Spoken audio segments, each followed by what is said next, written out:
Good afternoon, everyone. My name is Consuelo Rego, and I am the Event and Tourism Manager for CGLCC. I want to thank everyone for attending this webinar series today. Our webinar title for today is Logistics in Motion, and our speaker today is MELLOHAWK Logistics, one proud certified supplier with CGLCC. I want to welcome MELLOHAWK Logistics for putting this, and thank them for putting this together, the presentation. Our speaker for today is Arnon Mello, pronouns he, him. Arnon is MELLOHAWK Logistics founder and managing director. He's part of the National Board of Directors for the Canadian Association of Freight Forwarders, and over 20 years of experience assisting companies in optimizing their supply chain strategies in Canada and Brazil and worldwide. He's also part of the professional advisory committee for Seneca College. Arnon, I want to welcome and thank you for your participation today, and I'll pass along this to you. Thank you. Thank you so much, Consuelo. Great to be here. Welcome, everyone, and thank you for joining us on this little presentation on logistics and supply chain. So we can get started. Consuelo is going to help me here switch the slides. So I think we can go. Let's see the next one. Thank you for my bio. Anyway, I want to start by giving you a little update.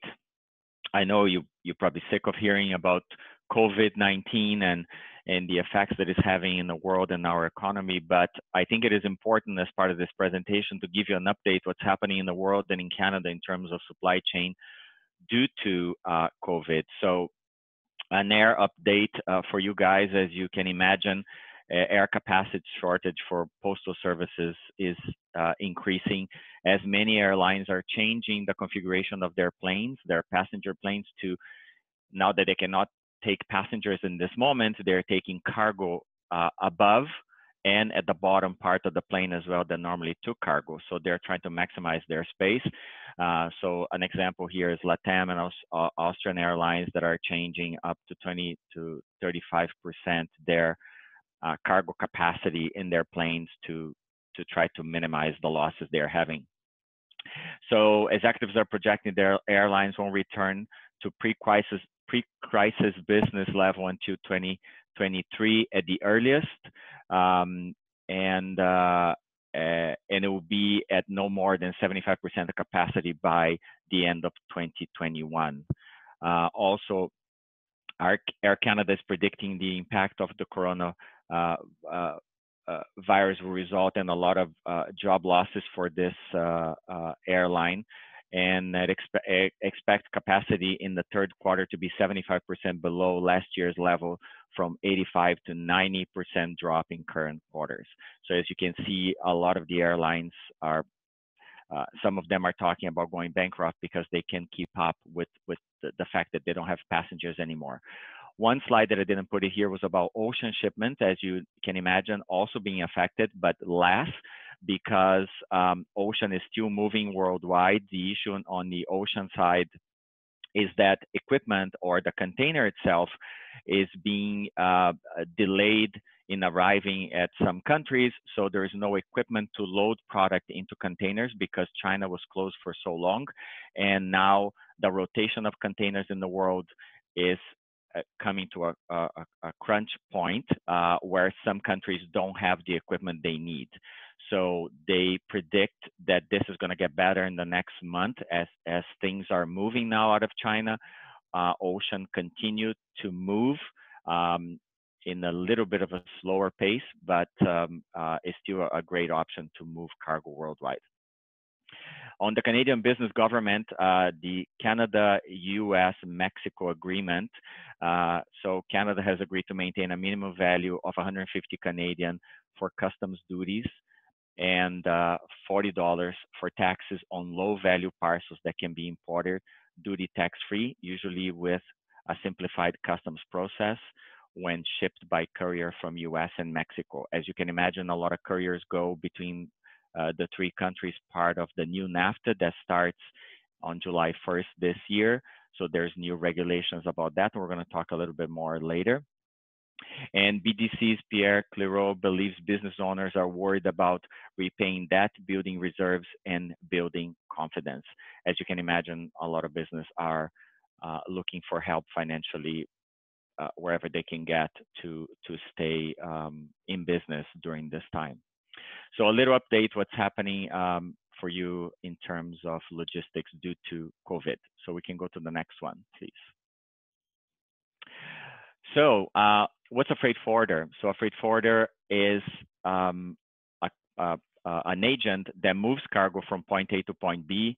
My partner Peter likes to say that a freight forwarder is like a travel agent for your cargo. And we use many different types of carriers. We use airlines and ocean freight and trucking to move that. And we can also perform customs clearances either in Canada or worldwide. So we can go to the next slide. So a little bit about us, our numbers, and we've been in business for 17 years. And we belong to several networks around the world, networks that we developed through our own contacts. And we traveled to most of these countries and met the partners that represent us in different parts of the world, and other networks that we joined because we needed support in countries that we didn't have anybody there. What does that mean is that when I need help in China or in London or in Brazil, I will be dealing with someone that will be executing what I'm telling them to do on your behalf of you, the client, and they will follow my instructions to move that particular container or air shipment the way I need it to move, and also with the pre-approval of documents before that shipment departs. Also, in Canada, for you to be a freight forwarder, you need to have liability insurance. You make sure that your staff has all the courses in dangerous goods. So there's an association here called CIFA, the Canadian International Freight Forwarders Association, which I am very proud to sit in the national board of directors. And it is an association that regulates all the freight forwarders in Canada, and it fights for our rights with the government in Ottawa, and works together with regulatory bodies to make sure that we have the support and minimize cost as well when a new regulation comes in at a port of Vancouver or Montreal, and the government wants to charge tax or something on imports. So CIFA is very active negotiating and arguing why certain procedures will be bad for Canadian business in general, not only to the freight forwarding community, but to you, the client.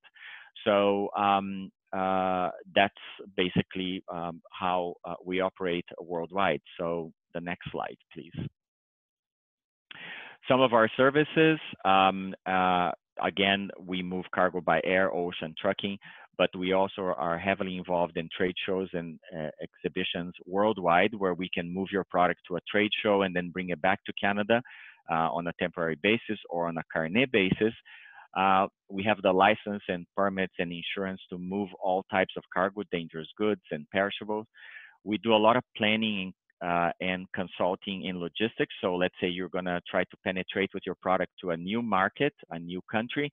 So we will advise you what you need in that country in order to clear customs, what kind of Incoterm you're going to use. And I'm going to talk about Incoterms in a few minutes. As I said, we do customs clearance in Canada, in different parts of the world. We do warehousing and distribution. And we are a few of the freight forwarders that do a lot of personal effects shipments. So we move people from their homes here in Canada to different parts of the world. And it's a very specific niche in logistics. And of course, we cover the whole Canada with our offices and warehouses located in every major city. So we can go to the next one, please. So as I said, this is our coverage. We're based in Toronto, but we have warehouses across Canada and an office in Miami which handles the US market for us, which is also very, very strong. Next one. We are a little marketing for us here. We are a multi-award winner company. We had two of our staff as the Canadian International Freight Forwarders Association Young Freight Forward of the Year. We're very proud of that. My partner Peter is the Mississauga Board of Trade Business Person of the Year for 2018. I'm very proud of him for his volunteer work that he does helping new immigrants get new jobs in Canada and all sorts of advice. We are CGLCC Export of the Year for 2019. We're very proud of that. And Scotiabank Award winner. We're shortlisted for the Toronto Region Immigrant Economic Council. Also honored for that designation. And we are a certified diverse company, as you probably know. And all our staff are CIFA certified. CIFA, again, is the association that has a lot of courses in logistics, and they offer training not only to an individual, but also all the colleges across Canada teach the material that CIFA puts out on supply chain. So the next one. Incoterms. I don't know if some of you know what Incoterms is, but it is the international commercial terms issued by the International Chamber of Commerce. And what this means is the transfer of risk and cost when you're moving a shipment from your location to your customer's location. And so I advise everyone, and I'm sure most of you heard of FOB or CIF, which are two terms in Incoterm, the 11 terms of Incoterms, but there's all of these. There are 11 terms, and when you're doing a contract, I highly recommend that the first thing you stipulate on your contract with your customer is the Incoterm that's going to be used. And this will dictate where the transfer of risk and cost on the freight transaction will happen. And an example, so if you sell a shipment going to London and you are to pay for the freight to get to your client, so then, and it's an air shipment, so your term will be CPT, cost paid to London Airport. This has to be, and I advise you to have this stipulated in every step of your contract and on your shipping documents, on your commercial invoices, because if there is a loss to that shipment, if something happens to that shipment in transit, based on the Incoterms, you are going to be required to again ship that product and make that product available to your client, depending who caused the loss on that shipment. So we're going to be sharing this presentation after, but Incoterms are very important, because when you have a loss, the insurance company, the first thing they're going to ask you is, what were the Incoterms used on your transactions? And then based on that, they're going to fulfill the policy or not. So again, this chart explains between shipper and buyer your responsibility and where it transfers that responsibility from one to another. So I'm happy to answer any questions later on or individually about Incoterms, which is a topic that I love and a topic that most people are not familiar with. So get to know it, understand what it means, because it can save you a lot of trouble in the future. Okay, next one. I put this slide here because I can imagine some of you always ask the question, you know, what's the difference between me using a courier service versus a freight forwarder? And I trying to give an explanation here because I'm imagine some of you might have products that you ship by courier worldwide, and until you start developing larger shipments. So when to use a courier? Of course, it's a parcel. Shipping of parcels that are smaller, right? 100 to 150 pounds or less. It's a door-to-door service. It's very convenient. You deal with only one company. It's an express delivery option, of course. Sometimes you ship FedEx and the next day is at your door.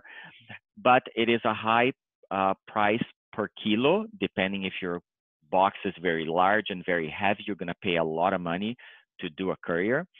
And I like to say there is a lack of control here. Why? Because if you let your shipper ship something to you via courier, they're going to do the documents for that shipment.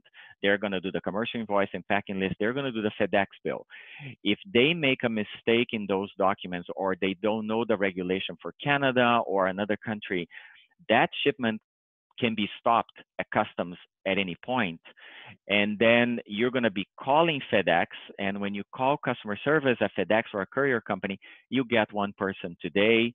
An hour later, you're going to get somebody else that is reading a file that actually doesn't have your box in front of them, or doesn't necessarily have all the documents in front of them. So that's why I like to say you lose a little bit of control. When it works, is amazing, but when you have a problem with courier, then I'm sure some of you found that it's very difficult to get someone that is dedicated to help you. So again, for small packages between Canada and US, very easy, but when you ship worldwide, they can be problematic. Now, freight on the other side, if you have a larger shipment and your cargo is very heavy, then you use a freight forwarder to book your cargo via ocean or air, because you're not going to give that heavy cargo to FedEx or DHL, because that's going to cost you so much more. A freight forwarder can accommodate special handling for you of that shipment. Again, the larger shipment will be cheaper on a per kilo basis. You are in full control of the transportation process. And of course, if there is a need of special documents, the freight forwarder would not ship your cargo to a destination before talking to their agent on the other side, who is going to tell me, for example, everything that I need for you to clear customs and your client to get the shipment. So courier is very convenient, and it works sometimes for small packages, but as you get to a heavier weight, you're going to get very expensive, and you can get trouble getting control over the entire process. So we resell FedEx and UPS services worldwide because we have a volume discount with them, and we can extend that discount to you or any client that wants. And we also advise on the documents to make sure when we give the parcel to the courier, it will go through smoothly and arrive at destination the way it was intended to arrive. So again, depending on the size of the shipment, depending on the destination, depending on the weight, we will analyze what's best for you in terms of courier and freight. But I just wanted to clarify, because we have a lot of questions of clients asking, why don't I ship FedEx, or why am I doing an air shipment with Air Canada? What's the difference? So I'm trying to explain here a little bit what that difference is. So next slide, please. So this is, I try to put here the shipping process, of course, from the shipper to the freight forwarder to origin port, all the way to your consignee or buyer. So preparing the goods and the shipping documents, of course, we always start with the shipper's letter of instructions. So it's a letter that you, the customer, tells me, the freight forwarder, exactly what they want me to do with your cargo. And on this letter of instructions, there will be the Incoterms. Based on the Incoterms, I know that I have to ship the product to all the way to London, England airport. And from the airport in England, your customer is going to pick it up. He's going to clear customs, and he's going to take it to the warehouse. Or you want me to do the entire process and send you a bill for doing the shipping, the customs clearance in London, and the delivery to your client. So again, shipper's letter of instructions, the commercial invoice and packing list, which are very normal in any process. The certificate of origin, of course, if you're exporting something to the European community, now Canada has CETA, the Comprehensive Economic Trade Agreement with Europe, which means that a Canadian product manufactured in Canada is duty-free in any European country. So we issue a CETA certificate of origin, and that allows your customer there to basically pay duty, zero duty on that product. And of course, if we're dealing with the US and Mexico, is the Canadian-US-Mexico agreement. And of course, export licenses or import licenses is an import into Canada. If you're importing food, we have the Canadian Food Inspection Agency in Canada, very specific now since 2019. The importation of food is very, very controlled by the government now, more than ever before. So we will be able to advise you on those terminologies or permits. Just a little curiosity here also, air and ocean shipments in Canada would take 15 minutes to an hour to clear customs. So Canada has a very fast process of clearing shipments into Canada. Canada Customs in Canada is open 24 hours, 7 days a week. So I can clear a shipment 3 o'clock in the morning if I want, or pre-clear a shipment before it lands in Canada. When cargo is inspected here, inspection normally takes 24 to 72 hours. After 24 hours, I can call customs and say, why haven't you cleared my client shipment? What's going on? There is always a dialogue with Canadian customs, which it does not happen with US customs. Completely different story. You don't call them ever. I advise you never to call them. Everything is done via email or electronic transmission. They're very much don't want to speak to anybody over the phone, so don't call them. Another thing interesting in Canada is that a foreign company can be registered here as a foreign importer of records. So we've done many of those setups for our clients worldwide, which means is if a company wants to send a product to Canada to a trade show or to show a client, or I can basically register that foreign company with Canada Customs, and then the importation will be from their name to their name in Canada. We clear customs, we pay the duties and taxes, and I can deliver that shipment. This works, again, for samples, small shipments that you're trying to introduce into Canada and the company is not ready to set up here yet. If you're going to do this for a very long time, or you don't want to open a company in Canada, you don't want to have staff here, then you can purchase a bond with Canada Customs. You can continue to do this process. The government of Canada just wants to make sure that the duties and taxes will be paid on time by the foreign company. So it's really convenient. So if you have somebody that you know that needs this process, we can assist as well. So again, any item shipped to Canada may be subject to goods and service tax, GST, and we call GST B3 because B3 is the form from customs where when you do an importation, it's like an import declaration. So everything is there on the product that you imported. It's a document that is a record of your importation here. So again, GST is paid on importation in Canada on a federal level. So the importation is on the federal level, you pay 5% GST, and you pay the duty based on the HS code of that product. So each product in the world has a number, which is 10 digits. 6 digits are international, that those numbers basically don't change worldwide. And then the last 4 digits are specific to Canada. So those are the 2 taxes you pay when you import into Canada. And again, the GST you pay to import, and when you sell your product domestically in Canada to your final customer, you will charge them the HST, which contains the GST, and then every month you do a balance with the government of how much GST you spent to import or to have your business operating, and how much HST you sold, and then the government will return GST to you, or you have to pay back the government if you didn't pay enough. So basically, on an import in Canada, at the end, the cost of duty is the only true cost of the importation that you're going to have in terms of a tax.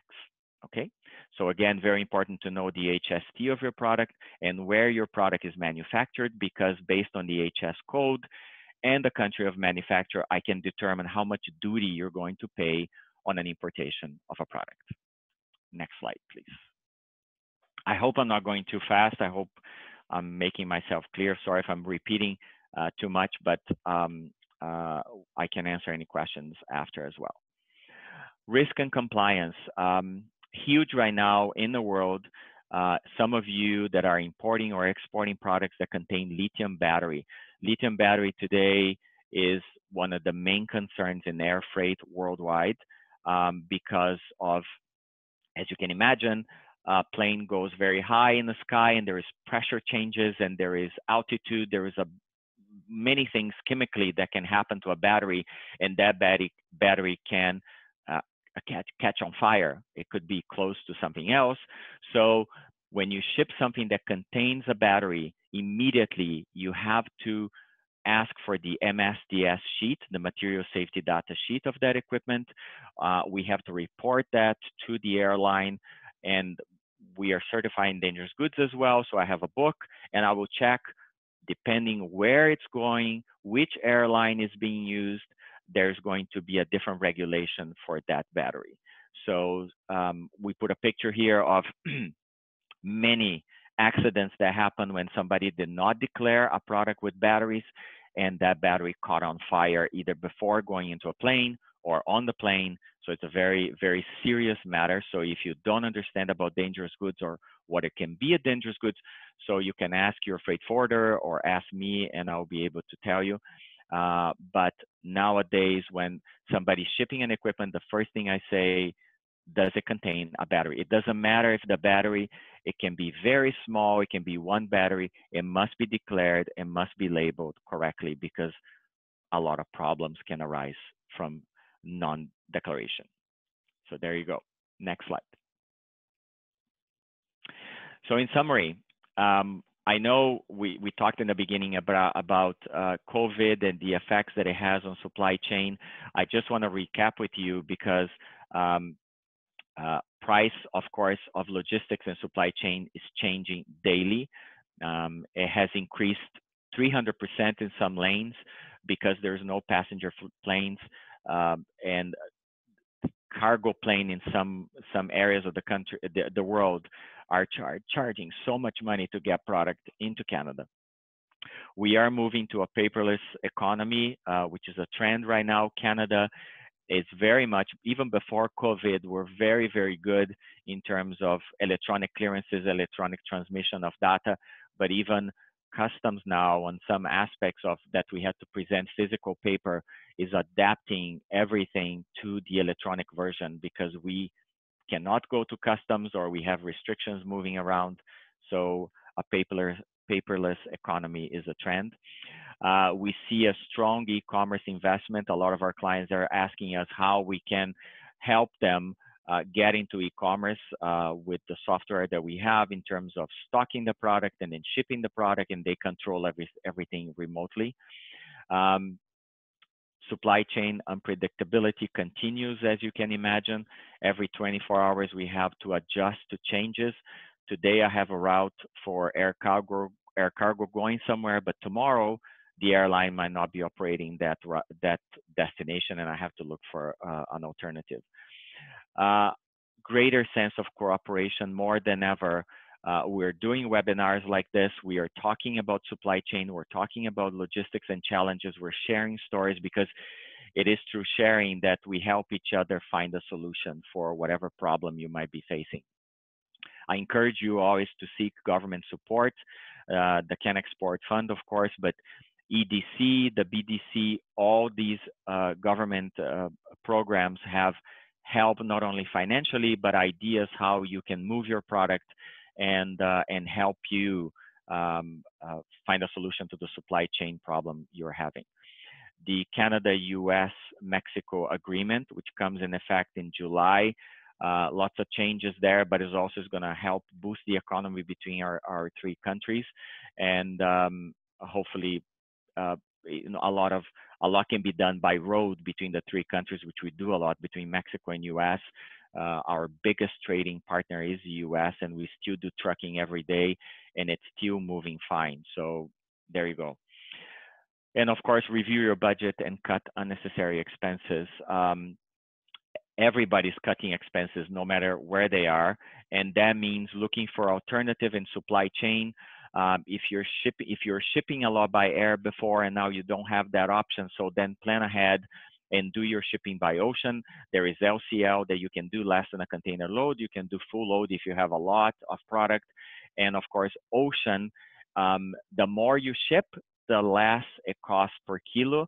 So you minimize transportation cost and the supply chain cost for your goods. So there's many options there that we can help you as well. And basically that's my summary. It's my overview. I am happy to answer any questions, but I was hoping to bring you some ideas what freight forwarding is, what supply chain is, what an agent in freight forwarding can do for you, and work with you to find solutions for your goods reaching the destination the correct way. So thank you so much. Thanks, Arno. This is Peter from MELLOHAWK, and now we have some questions, which is always nice. Many of the viewers are SMEs or consultants for SMEs or e-commerce entrepreneurs. And so can you kind of give them, I guess what they're looking for is just some basic tips. What do you have for tips for those particular individuals? I know you've touched on it, but we've had some inquiries. Okay, good question. My advice for them is for them to talk to other people that perhaps are in the same industry that they have. Hopefully, they will participate in some incubators or trade accelerating programs that the government has. So those programs are very good to analyze the product specifically that they have or the market they want to penetrate. And of course, those programs will also have advice in supply chain and logistics, because you need logistics, you need supply chain planning from the beginning. We see a lot of people, they do everything and they didn't think about logistics and supply chain. They leave that towards the end. And I think that's a mistake. You need to include that in the beginning of your planning, because you need to know how that product will reach destination, how much duty and taxes they will pay at destination, or how much duties if you're bringing a product into Canada, how much you're going to pay here, so you can build your cost. And the CGLCC has many members, and I'm sure we can, because we belong to this amazing organization, we can find support within the CGLCC as well, because we just need to ask the question. So talk to other people, ask questions at all times. That's yeah, research. Stephanie Bergeron has come in with a question about the situation for ocean shipments. So really about price and capacity. She wants to know, are there less vessels? Are we to expect backlog? So can you comment on air and ocean? Okay. Definitely less hassle at the moment for ocean shipments. Ocean shipments, as I said, continue to move. They were still well, not when China was closed for 2 months. There was a big disaster because a lot of the containers didn't leave China, and you can imagine the volume of containers is one of the main countries that export product worldwide. So a lot of the containers were stuck there. They couldn't leave, and then eventually they start moving. So what we find now is a delay in equipment, not only in the transit point, because for ocean lines, they will go from China, and then they might stop in Japan, and then they stop in Vancouver, and then they go to South America. It's like an airline, so they have several stops. And then on these transit points, other containers are offloaded, others are loaded into the ship, and the ship continues. So what's happening is there was of course the backlog because there was no equipment to load. Then there was a backlog on the transit point because then all of a sudden they were bombarded with many containers. And now until they reach the final market, those markets were lacking containers, and now they cannot export, let's say, from Brazil to Canada or to Europe. So things are moving in a little bit of a slower pace than they were before, but they are still the best solution at the moment because prices sort of remain the same. We see a decline now on the fuel surcharge because of the price of fuel. There is a little bit of decrease of that as well.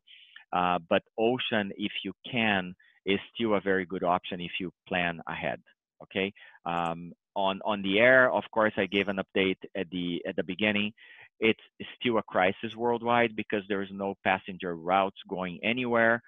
So remember, all cargo before travel in passenger planes. So passenger planes carry luggage, and half of the plane carried cargo. And the rates were very inexpensive per se. Air is more expensive than ocean if you analyze in terms of volume and weight. But we had many options to go to Europe, many options to Brazil, and now we don't have. And that is a crisis. That's why air is a crisis right now, because we rely on freighter airplanes that continue to fly, but there is not a freighter airplane going to every city in the world. There's very specific destinations that freighter companies operate, the destinations that are profitable for them. So that's why air continues to be an issue. Okay. Okay, great. Here's a question. It's not really logistics, but it's close. How do I get money? How can you talk about any kind of funding for SMEs? I think largely SMEs are our audience. Do you have suggestions there on any kind of export-related funding? Well, I think for you to get funding, first of all, you have to have a business plan. Nobody's going to give you money if you don't have a business plan in place that is solid. And then you're going to have to present to whatever institution, and that institution is going to analyze to see if that plan is worth giving you the funding. I mean, I'm not an economist by any means, but I think we always recommend EDC because EDC has many programs that advise clients what they should do and how to obtain funding as well. We've gone to them on behalf of our clients, and we were surprised the amount of information that they gave us. BDC as well is another organization, but I think you have to start with your business plan, and on that business plan include supply chain and logistics for sure to make sure you are accurate on those numbers. Okay, terrific. I don't ship very much. Can I just do this personally? Arno, do you have comments there? I don't ship very much. Can I do this personally? Oh, I think it's importing product. Can they import product just personally if it's just not very much? No. Okay. So let's two parts there. I don't recommend. First of all, it's very complicated. I'm not going to say it's impossible to do personally. When I think what you mean personally is under me, Arnon Mello, I want to import a product under my name. This is very complex and not impossible, because you can go, if you're in Toronto or in any part of Canada, you can go to customs, to the commercial section of Canada Customs of any airport, and say, look, I'm here, this product arrived for me, I need to pay duties and taxes, and I want to import the product. It is possible. You will have to pay duties and taxes on the spot. Canada Customs does not give you any credit when you import a product, so you have to go to your credit card or debit and pay there, and then you go to the warehouse and you take your product. I don't advise people to do it personally in this sense, but instead of opening a company like a sole proprietorship or a partnership or even a corporation, depending if you think your business is going to grow. Because if you have a business number, you are a sole proprietor, and you have a business number, then you can hire a broker, a customs broker, for a very small fee to do all the electronic transmission of the customs clearance of that product. So you don't have to go to customs. You don't have to go to the airport. You can control everything via email or via telephone with a broker, but you need a business number, because the importation, the B3 or the declaration of importation that comes from the government will be on your company name with your business number.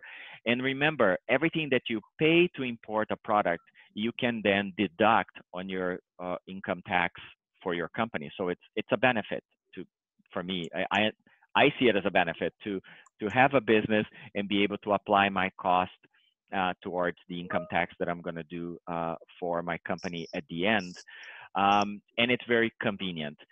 It doesn't cost very much money for you to hire a customs broker to do all this analysis for you. Don't think it's a huge consulting. It's a huge fee. Of course, more complex is the consulting job, then companies are going to charge you. But you can find free advice everywhere for you to start. So my advice is always have a company, do it in your company name. It will be more convenient for you. And it doesn't matter how big you are. Freight forwarders like us, we have small business, we have mid-sized business, we have large corporations that are our client. A client for us is a customer, and no matter how big they are, we will always service them. Terrific. I don't know, I've been thinking about this a little bit too. Can you talk about some obstacles that some of the SMEs may have when they're trying to start their new business there and doing some international trade? Some obstacles. I think a lot of what I see is that a lot of people have dreams. They imagine, I want to sell specialty coffee from Brazil, let's say, and they just like specialty coffee. They know a lot of people that like specialty coffee, but they didn't think about the entire process, or they did a research of actually how much of specialty coffee is available in Canada and how many companies already perhaps have that product coming here. And so I think you need to do a business plan. You need to analyze the product itself. You need to think about the payment process that you're going to get from your customers. Are you going to extend credit to your customers, or are you going to ask them to pay upfront? Do you have a letter of credit? I don't know if people know what a letter of credit is, but you work with your bank to make sure that once you have all your shipping documents and you have a letter of credit, then you're guaranteed to get your money for that product, even though you don't know the shipper, you don't know the buyer, you're afraid to extend credit. So you need to think about that.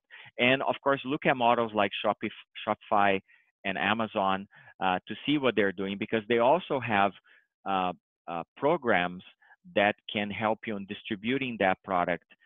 If you don't have a large quantity. I mean, I'm not an expert on Amazon, but we see some clients that have their product available there, so people buy it through their website, and Amazon handles the distribution. I just don't know how expensive that is, but there is that option as well. Or you can do it yourself. You can import the product yourself. You can receive the orders yourself. You can do your own FedEx. You can label the box, and you can start it by yourself. You don't need actually a third party to do it. And I know many companies that started alone from their homes doing distribution of product, and then as they grew, they moved to a more structured online distribution system. I don't know if I answered that question. There's so many ideas on that, but I hope I did. I think that's really valuable. You know what I would add, like some of the obstacles that people have is that they just, you're right, they fall in love with their product, and then nobody else wants it. A product always has to provide a solution. And I think one thing that I've noticed is that people don't plan for customer service and returns in a foreign country. You really have to address that and plan for it. Yeah. And go ahead. Good point. Another point, yeah, Peter, it reminded me about, we're talking about Incoterms, and there's an Incoterm called DDP, Delivery Duty Paid, which means your customer, let's say England again, you have a customer in England, and he says to you here in Canada, you know what, I like your product, but I want you to ship your product to me in London, and I want you to pay for everything. You need to charge me in advance, and I want you to pay for duties and taxes and delivery in the UK. This is a clear example of, yes, well, okay, I can do that. Anybody can do it for you. But think about it. So just like in Canada, we have the GST, which is a rebatable, I think that's the word, tax, right? I pay to import, and then I get it back from the government. In the UK, you're going to have VAT, which is 17%, 16, 17, 18, depending on the product. So if you pay for a product to get imported into the UK for a company there, I always advise people don't do that, because the company in UK can recoup the 16% VAT of that product. But if you pay if you're in Canada and you pay to import that product on behalf of your customer in the UK, you end up with that tax here, and you can't get it back because it's a tax that belongs to the UK. So knowing who is responsible for which tax when you're dealing with a foreign country, it's important, because that can save you on the cost of your product that you're trying to sell. So a freight forwarder like us can advise you on things like that normally FedEx or a courier business will never be able to give you that advice over the phone. They might be able to do the service for you, but you end up with a 16, 17% VAT. That could have been a profit on your product if you had told your client, you know what, I know you can get your VAT back in the UK, so I'm gonna deliver to your door, but you pay the duties and taxes in the UK because I know you get it back. I get that in Canada a lot when I have clients from other countries telling my Canadian customers, I want you to pay for, they want the foreign company to pay for everything. Well, it's the same thing. Canadians should know that GST, they can get it back from the government, minimizing costs for their suppliers. I think, and there are some countries that don't even let you pay those fees anyway. right? That is correct. That is in the case of Brazil or in most South American countries. You cannot do DDP, delivery duty paid, or be an import of record in those countries, out of the question. If one of those companies, if a client in South America asks a Canadian company, I want you to deliver the product to my door and pay all the duties and taxes, right away, you know, right now I'm telling you, you're not, as a Canadian company, allowed to do that. You can ship it up to the port or the airport, and the company in those countries must do the clearance, must do the importation and pay duties and taxes in their country. You, a Canadian company, have no control over that. Don't waste your time asking for duties and taxes and processes, because I can tell you right now that that is not allowed by law. So you can tell your client over there, I know you have to do the importation, not me, so I can ship it to the entry point only. We've got time for one more question, and I'm going to be the one to ask it. Can you tell the products you see? Like what are the businesses that we see moving now? What are the growing segments? Medical research, of course, where we are right now. Medical related products, of course, to COVID, which we know it's coming and going all over the world. Very tough in terms of regulation, very tough in terms of, we see a lot of companies buying products, and then they get here, they're not the quality and they will refuse quality. So be careful with those. We export a lot of telecommunication, mining equipment, a lot of machine parts, and a lot of research and chemicals all over the world. And we also import a lot of raw materials, fruits and vegetables coming from different parts, food items. So use Canada as a guideline, because our research and technology sector has a lot to offer worldwide. And if you are in those fields, that will be an advantage for you. I don't know if I forgot any product, but we ship so many. Yeah, you know what? I would add that green products are still popular too. Yes. Sorry, I forgot about that. Green products, and absolutely, those are huge.